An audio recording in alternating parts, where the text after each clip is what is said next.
बच्चों, welcome to my YouTube channel learn and grow. बच्चों, जैसा कि आप लोग जानते हो, मेरा नाम है हृदेश भार्गव, है ना। बच्चों, हमारे यूट्यूब चैनल पे एक क्विक रिवीजन सीरीज चल रही है मैथ्स, जो कि आपको आने वाले एग्जाम, बोर्ड एग्जाम जो आने वाले हैं उसके लिए क्या है, बहुत ही बेनिफिशियल रहेगा। बच्चों, आज का हमारा चैप्टर है, आज क्विक रिवीजन सीरीज में आज का चैप्टर हमारा बड़ा ही प्यारा सा चैप्टर है, चैप्टर नंबर 1, जिसका नाम क्या है, रियल नंबर। बच्चों, है ना, ये भी अपन 3 से 4 नंबर का वेटेज रखता है और बिल्कुल इजी चैप्टर है ना, बेसिक चैप्टर है, आप बचपन से पढ़ते आ रहे हो, उसी से थोड़ा रिलेट करना है आपको। तो हम स्टार्ट करते हैं। हमारे चैप्टर का नाम है रियल नंबर्स, है ना। सबसे पहले बेटा इसमें पहला कॉन्सेप्ट आता है हमारा फंडामेंटल थ्योरम। फंडामेंटल थ्योरम क्या होती है? Fundamental theorem of arithmetic. तो every composite number can be expressed as a product of primes. मतलब कंपोजिट नंबर जो होते हैं, अच्छा अब सर कंपोजिट नंबर कौन से होते हैं?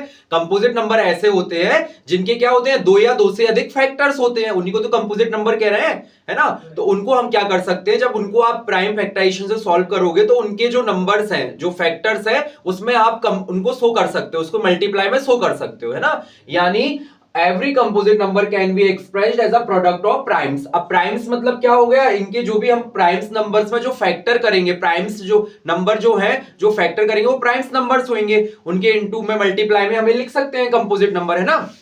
जैसे कि हमारा दिया गया है, एक एग्जांपल दिया है 54। तो बच्चों हमें सबसे पहले स्टार्टिंग छोटे नंबर से ही करना है, छोटे प्राइम नंबर से ही करना है। जैसे कि 54 है हमारा, तो हमने 2 से इसको काटा, है ना, 2 से काटा तो क्या हुआ, हमने इसको काटा 27 बार गया। फिर किससे आएगा? 2 से तो अब सर जाएगा नहीं, अब किससे जाएगा सर? 3 से जाएगा। तो 327, फिर 9 हो जाएगा, फिर 3 3 9। इस तरीके से हमने क्या किया, इसके फैक्टर्स बना लिए, जिनको क्या बोलेंगे, प्राइम फैक्टर्स कहेंगे। तो ये 54 किन फैक्टर से मिलके बना है? देखो 54 हमारा 2 इंटू 3 इंटू 3 इंटू 3, देखो ये हमने लिख दिया इस तरीके से। तो ये सारे नंबर्स प्राइम नंबर्स है। प्राइम नंबर ऐसे होते हैं जिनमें क्या रहता है, केवल वो 1 से कटे और खुद मतलब इटसेल्फ, खुद से ही वो कटे, इसके अलावा नहीं कटे, यानी कि केवल उसके 2 फैक्टर हो, एक तो 1 और एक वो खुद नंबर, उसको बोलते हैं हम कौन से, प्राइम नंबर। और कंपोजिट नंबर्स क्या रहते हैं, जो और भी मतलब 2 से ज्यादा उनके फैक्टर्स हो सकते हैं। तो ये हमारा नॉर्मल सा कॉन्सेप्ट था, प्राइम फैक्टराइजेशन, आपने प्रीवियस क्लासेस में भी ये पढ़ा होगा।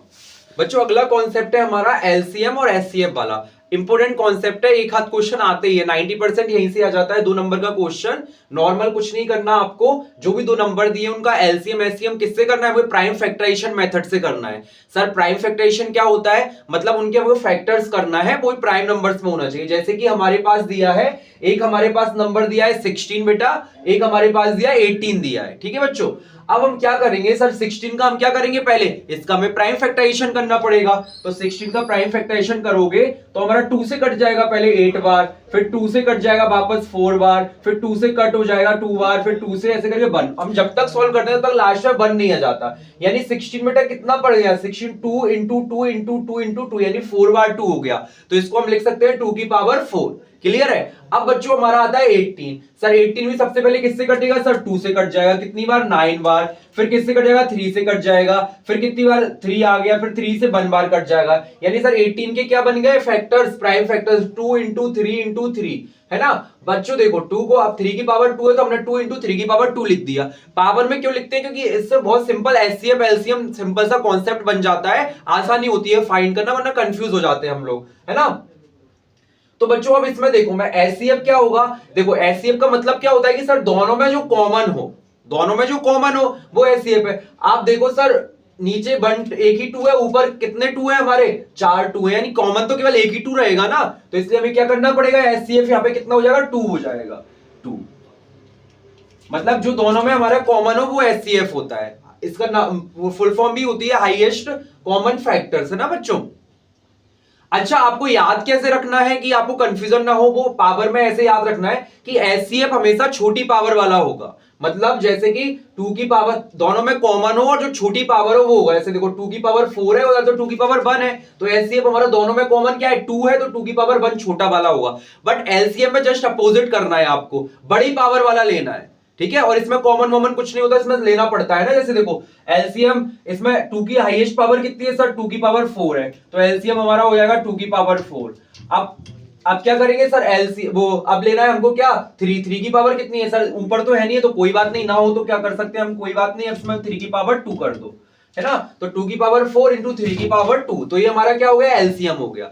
मतलब आपको क्या करना है एलसीएम में कि ज्यादा पावर लेनी है, ठीक है। और कोई भी बच्चे ना, मतलब ऐसे इसमें 2 की पावर 4 है तो हमने हाईएस्ट पावर 2 की पावर 4 ले ली एलसीएम में। अब 3 ऊपर तो है नहीं है, लेकिन अब क्या कर सकते हैं, कोई बात नहीं, 3 की पावर नीचे तो 2 है तो उसको भी हमने लिख दिया, है ना। तो हमेशा एलसीएम थोड़ा ज्यादा आएगा, मतलब नंबर में ज्यादा रहेगा, बड़ा रहेगा एलसीएम में ना, लेकिन नाम में कंफ्यूज मत होना। नाम से तो हमको लगता है लीस्ट होगा, मतलब लीस्ट कॉमन मल्टीपल तो छोटा होगा, ऐसा नहीं है। एचसीएफ छोटा आता है, एलसीएम बड़ा आता है ना। अब बच्चों एक इंपॉर्टेंट फॉर्मूला, इससे एक क्वेश्चन आते ही है, let the two number be a b, हमने दो नंबर, कोई भी दो नंबर ए और बी हमने उसको मान लिया, है ना। तो बेटा क्या होता है, जो हमारा एलसीएम होता है इन नंबर का और एचसीएफ होता है इन नंबर का मल्टीप्लाई, जो इन नंबर्स है इनके मल्टीप्लाई की इक्वल होता है, ये वेरीफाई करने भी आ जाता है। मतलब एक तरीके का हमारा ये फॉर्मूला हो गया बच्चों, क्या हो गया, फॉर्मूला हो गया। क्या फॉर्मूला है सर, कि एचसीएफ ऑफ ए बी, यानी दो नंबर का HCF, LCM of a b is equal to क्या होता है, ए इंटू वी, यानी किसी भी नंबर्स के, दो नंबर्स का प्रोडक्ट उनके एलसीएम और एचसीएफ के मल्टीपल के इक्वल होता है ना। तो ये हमारा फॉर्मूला है, ठीक है। अब हम आगे बढ़ते हैं, तो अब इससे हम पहले एलसीएम एचसीएफ निकालते हैं, फिर इसको वेरीफाई करके भी दिखाएंगे आपको, है ना। तो बच्चों क्या है, 9 है हमारा, तो सबसे पहले क्या करेंगे सर, प्राइम फैक्टर करेंगे 9 का। 9 2 से तो जा नहीं सकता, तो किससे जाएगा, 3 से जाएगा, है ना। तो 3 से गया कितनी बार, 3 बार गया, फिर 3 से कितनी बार गया, 1 गया, है ना। तो लास्ट में 1 हो जाता, तो यहीं पे हम लोग रुक जाते हैं। तो 9 का क्या कॉन्सेप्ट होगा, कितना आ गया 9, 3 इंटू 3, और ये इसको क्या लिख सकते हैं सर, 3 की पावर 2 लिख सकते हैं। क्लियर है। अब इसी तरीके से हम 36 का कर लेंगे सर, लेकिन सर 36 तो पहले 2 से कट सकता है, तो काटेंगे हम 18 बार। अभी भी 2 से जा रहा है कितनी बार सर, 9 बार। अब किससे जा रहा है सर, 3 से जा रहा है तो 3 बार, फिर किससे जा रहा है सर, 3 से जा रहा है 1 बार। यानी 36 के क्या प्राइम फैक्टर हो गए, 2 इंटू 2 इंटू 3 इंटू 3, ये हमारे प्राइम फैक्टर्स हो गए ना। अब क्या करेंगे, इसको भी सर स्क्वायर में लिख दो, तो 2 की पावर कितना हो गया, 2 हो गया, इंटू 3 की पावर कितना हो गया सर, 2 हो गया, है ना। तो ये हमारा क्या हो गया, ये फैक्टर्स हो गए सबसे पहले तो 9 और 36 का। अब हमको क्या निकालना है बच्चों, अब हमको एचसीएफ और एलसीएम निकालना है। क्या निकालना है, एचसीएफ और एलसीएम। तो एचसीएफ क्या निकालेंगे, मैंने आपको बताया था एचसीएफ वो होता है दोनों में कॉमन हो। अब देखो 3 की पावर 2 इधर भी है, 3 की पावर 2 इधर भी है, तो यही क्या हो जाएगा, एचसीएफ हो जाएगा। तो एचसीएफ तो हमारा 3 की पावर 2 हो जाएगा, है ना। एलसीएम क्या होगा सर, हाईएस्ट पावर लिखते हैं, देखो 3 की पावर 2 तो दोनों में ही है, तो वो तो लिख ही लेंगे, और 2 की पावर नीचे है 2, तो क्या लिख देंगे, इसका एलसीएम क्या हो जाएगा बच्चों, इसका एलसीएम हो जाएगा 2 की पावर 2 इंटू 3 की पावर 2, ये हमारा क्या हो गया, एलसीएम हो गया। आई थिंक कोई प्रॉब्लम नहीं होगी आपको, बिल्कुल सिंपल सा कॉन्सेप्ट रहता है। प्राइम फैक्टर्स करो, एचसीएफ में हमको दोनों में से कॉमन लेना है, जो भी है वो नंबर्स लिख लेते हैं। एलसीएम में हाईएस्ट पावर को देखते हैं, जैसे 2 की पावर 2, और यदि मान लो ऊपर 3 की पावर 3 होता और नीचे 3 की पावर 2 होता, तो अभी एलसीएम में हम 3 की पावर 3 लेते, क्योंकि हम बड़ी पावर को प्रेफर करते हैं, ठीक है। तो एलसीएम हो गया। अब हम इसको वेरीफाई करके दिखाते हैं, ठीक है। तो एलसीएम तो हमारा 36 हो गए, आप इसको करोगे 4 इंटू 9 36। अब इसका एचसीएफ हमें फाइंड करना है। कभी कभी क्या होता है, एलसीएम दिया जाता है, एचसीएफ फाइंड करने का बोल देता है और दोनों नंबर दे देते हैं, तो हमें ये वाला फॉर्मूला लगाना पड़ता है ना। ये कॉन्सेप्ट्स आते ही है पेपर में। तो क्या होता है formula sir, LCM into HCF होता है सर किसी भी नंबर का, और जो दो नंबर होते हैं उनका मल्टीपल, यही तो होता है। तो देखो 9 और 36 दिया, इनका हमने कर दिया। अब एलसीएम क्या है सर, एलसीएम हमको दिया है तो 36 हो गया। एचसीएफ सर हमको फाइंड करना है 9 इंटू 36। अब मुझे बताइए एचसीएफ निकालने के लिए 36 इधर डिवाइड में चला जाएगा, है ना। 36 डिवाइड में चला जाएगा, इधर मल्टीप्लाई में, तो 36 तो 36 कैंसिल, तो एचसीएफ क्या आ गया, 9 आ गया। देखो बच्चों ऊपर वाला ही आ रहा है एचसीएफ 9, 3 की पावर 2 9। तो इस तरीके से सिंपल सा पड़ता है और पेपर में ये आने ही है 100%, तो आप लोग अच्छे से तैयार कर सकते हो इसको, ठीक है बच्चों। अब चलो बच्चों, रेशनल नंबर अगला आता है हमारा। रेशनल और इरेशनल नंबर्स क्या होते हैं, तो सर सबसे पहले हम क्या करते हैं, इसका हम आपको बताते हैं रेशनल नंबर क्या होते हैं। तो ऐसे नंबर जो P अपॉन Q फॉर्म में हो, है ना, यानी जो न्यूमरेटर और डिनोमिनेटर फॉर्म में होते हैं, वही नंबर हमारे क्या होते हैं, रेशनल नंबर होते हैं। लेकिन उसके लिए भी सर एक शर्त रहती है कि उनमें कोई कॉमन फैक्टर ना हो दोनों नंबर में, मींस जो आप डिनोमिनेटर न्यूमरेटर लिख रहे हो उसमें कॉमन नहीं हो। जैसे कि हमारे एग्जांपल्स दिए गए हैं 7/9, 1/14, 3/22। तो क्या है बच्चों, ये क्या रहेंगे, हमारे रेशनल नंबर्स के एग्जांपल है कुछ, ये रेशनल नंबर के एग्जांपल रहेगा। इरेशनल नंबर क्या है, वाइस वर्सा, मतलब जो P अपॉन Q फॉर्म में ना हो उनको हम बोलते हैं इरेशनल नंबर्स। इसके एग्जांपल्स क्या रहेंगे, हम √2, √3, √7, √5। अच्छा एक और चीज होती है बेटा, यहाँ पे Q है ना, 0 के इक्वल नहीं होना चाहिए। यदि Q 0 हो गया तो वो चीज इंफिनिटी हो जाती है ना, तो इसलिए हमको वो Q ध्यान रखना है कि 0 ना हो। है ना। बाकी कुछ एग्जांपल्स आपको दिए गए रेशनल नंबर के, कुछ एग्जांपल दिए इरेशनल। इरेशनल नंबर क्या होते हैं? ऐसे नंबर जो पी अपॉन क्यू फॉर्म में ना होते हैं, वो नंबर्स हमारे क्या कहलाते हैं? इरेशनल नंबर्स कहलाते हैं ना बच्चों। ठीक है बच्चों, चलो बच्चों अब हमारा लास्ट कॉन्सेप्ट आता है कि जो हमने बताया था कि इरेशनल नंबर्स क्या होते हैं, अब हमको प्रूफ करना है कि वो नंबर इरेशनल है या नहीं है। तो इसके लिए हमको कैसे करना पड़ता है वो हमको देखना है।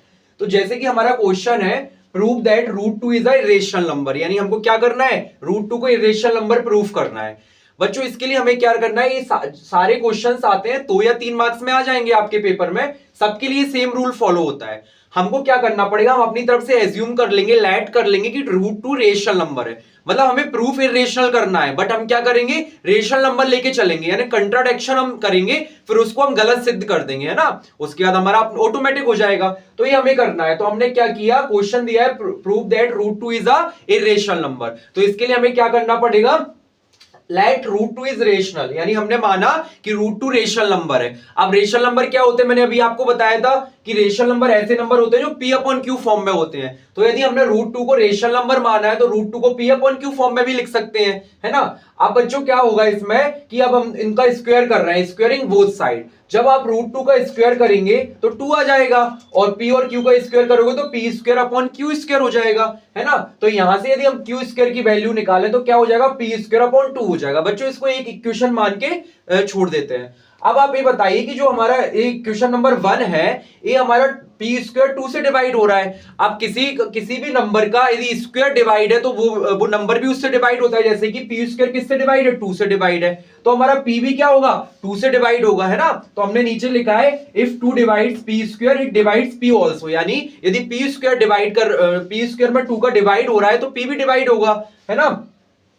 अब हम आगे बढ़ते हैं। तो हमने माना कि p अपॉन 2 हमारा क्या होगा? एक नंबर हो गया n, जैसे मान लिया, तो यहां से p की वैल्यू निकाल ली, 2n निकाल ली, 2 हमारा इधर मल्टीप्लाई में आ गया। अब इसको हम इक्वेशन नंबर 1 में पुट कर देते हैं। तो हमारा क्या है? p is equal to 2n। जब आप इक्वेशन नंबर 1 में करोगे तो क्या आएगा? देखो q square as it is लिखा है, p स्क्वायर की जगह पे क्या आ जाएगा? 2n आ जाएगा, इसका स्क्वायर हो जाएगा अपॉन 2 हो गया, देखो वहां पे दिया है। अब क्या करेंगे? Q square is equal to 2n का स्क्वायर करेंगे तो क्या हो जाएगा बच्चों? 2 का 4, n का n स्क्वायर, तो क्या हो जाएगा? 4n स्क्वायर हो जाएगा अपॉन 2 हो गया।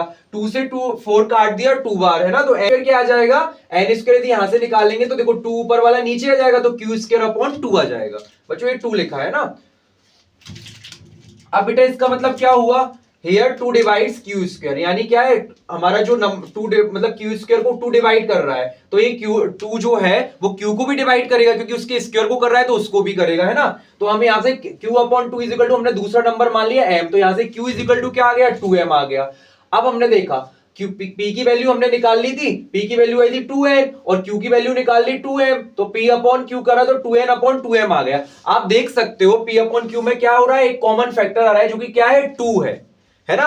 तो there we are getting 2 as a common factor of p upon q, यानी हमने क्या किया? p अपॉन q फॉर्म में हमें क्या मिल रहा है? 2 मिल रहा है, जबकि हमने बिल्कुल बताया था कि रेशनल नंबर में कोई भी कॉमन नहीं होना चाहिए, कोई भी कॉमन फैक्टर नहीं होना चाहिए, लेकिन यहां पे तो 2 मिल गया। तो ये क्या है? गलत है, इट इज रॉन्ग। गलत क्यों है? क्योंकि जो हमने एज्यूम किया था कि रूट टू रेशनल नंबर है वो हमारा गलत हो जाएगा, है ना। तो this contradiction is because of our wrong assumption, जो हमने गलत माना था क्या कि रूट टू इज रेशनल, एक गलत माना तो गलत प्रूफ हो गया, इसलिए अपने आप ऑटोमेटिक क्या हो जाएगा? Root two is irrational number. ठीक है, तो सब में यही कॉन्सेप्ट लगता है, ऐसे 3-4 क्वेश्चंस रहते हैं, एक ना एक पेपर में आता है, तो सेम कॉन्सेप्ट से आप सॉल्व कर सकते हो। तो देखो हमारा लास्ट में root two is irrational proof हो गया, लास्ट में लिख देंगे हेंस प्रूफ, है ना। तो ये बच्चों हमारा आ जाता है कभी कभी पेपर में। बच्चों लास्ट कॉन्सेप्ट है हमारा कि कुछ इंपोर्टेंट रिजल्ट आते हैं रेशनल इरेशनल नंबर्स को जब आप सॉल्व करोगे तो कुछ इंपोर्टेंट रिजल्ट आते हैं। 1 या 2 नंबर के एमसीक्यू यहां से बन जाते हैं, लेकिन हम बहुत कंफ्यूज रहते हैं कि 2 इरेशनल नंबर्स को ऐड करें तो क्या आएगा एक इसके लिए हमने आपको ये फॉर्मूला बता रहे हैं बेटा, इसके अलावा आपको और कुछ नहीं सोचना, केवल इसको अच्छे से तैयार कर लेना। जैसे कि यदि हम बात करें सर रेशनल नंबर के साथ कुछ भी ऑपरेशन करें, चाहे वो प्लस हो, माइनस हो, मल्टीप्लाई हो या डिवाइड हो, वो ऑलवेज रेशनल नंबर ही आता है। एक बार और बोलो बच्चों मेरे साथ, मैंने क्या बोला कि जो भी रेशनल नंबर है, यानी 2 रेशनल नंबर को आप प्लस करो, माइनस करो, मल्टीप्लाई करो या डिवाइड करो, वो क्या होगा? ऑलवेज रेशनल नंबर ही आएगा। तो आपको ज्यादा दिमाग लगाना नहीं है, जब भी 2 रेशनल नंबर का पूछे तो आपको केवल रेशनल नंबर लगाना है ना। अब बच्चों क्या होता है, जब दो इरेशनल नंबर्स के ऑपरेशंस आते हैं, चाहे वो प्लस हो माइनस होता है, उसमें क्या रहता है, हम एक मतलब डेफिनेट रिजल्ट पे नहीं पहुंच सकते है ना, कभी तो रेशनल आ जाता है, कभी इरेशनल आ जाता है। तो यहां पे हम लिख देते हैं कैन नॉट से, मतलब हमको नहीं पता कि क्या उसका रहेगा, या तो रेशनल आएगा या इरेशनल आएगा, है ना। तो ये ध्यान रखना। अब आता है हमारा, यदि एक इरेशनल नंबर हो और एक रेशनल नंबर हो, तो इसका प्लस माइनस मल्टीप्लाई या डिवाइड करें तो क्या आता है, ऑलवेज इरेशनल नंबर ही आता है, ध्यान रखना। मींस इसका रिजल्ट यदि एक इरेशनल है एक रेशनल है, तो ऑलवेज कुछ भी ऑपरेशन होगा तो उसका आंसर क्या आएगा, इरेशनल ही आएगा। और यदि दो रेशनल है तो उनका ऑपरेशन क्या आएगा, रेशनल ही आएगा। लेकिन यदि दो इरेशनल है तो उसमें हम कह नहीं सकते कि क्या आ सकता है, ठीक है। तो ये ध्यान रखना, आई आर मतलब बच्चों क्या है, इरेशनल है, और आर मतलब रेशनल नंबर है। तो ये हमारा आज का कॉन्सेप्ट क्लियर हुआ। आई होप आपको आज की वीडियो अच्छी लगी होगी। तो आप धीरे से पढ़ते रहना, उसको अच्छे से तैयार करते रहना, अपने छोटे छोटे से नोट्स मेंटेन करते रहना, जो पेपर में आपके लिए बेनिफिशियल रहेगा। ठीक है बच्चों, मिलते हैं अगली वीडियो में। थैंक यू बच्चों।